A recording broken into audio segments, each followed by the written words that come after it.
Good evening guys. Ito po tayo.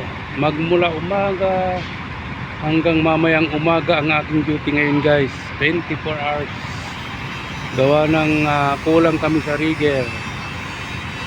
Ngayon kailangan dito ang mag-a-assist sa rigger 1 namin.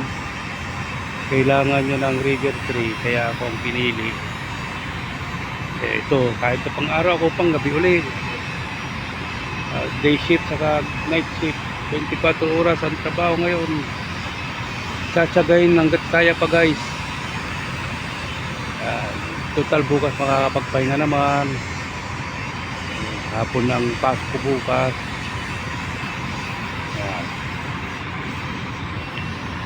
Dito pa kami sa train area, train 9, may building area.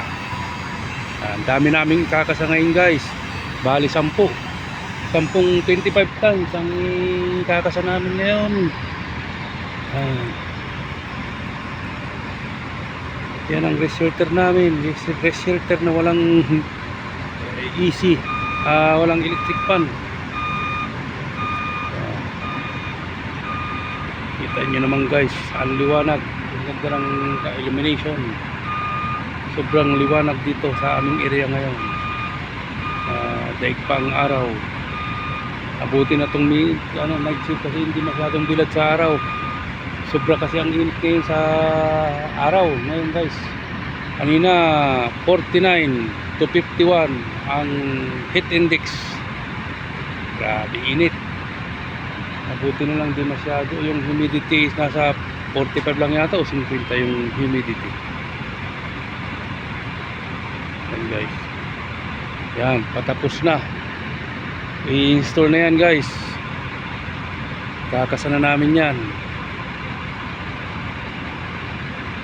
Yan. Kanina pa sana ako nag-ano guys, kaso nandito yung aram ko, baka madali ako. Away nag-video, bawal kasi ito. Kita nyo naman guys.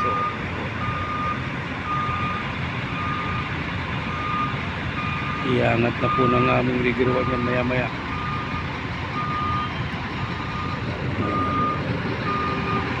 Inangat na guys. Ayan na, inaangat na oh.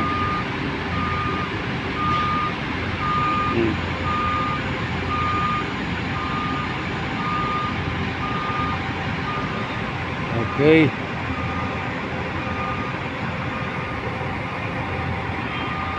Okay guys, susunod naman po na video.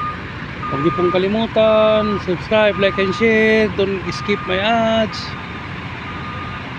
Thank you, bye bye.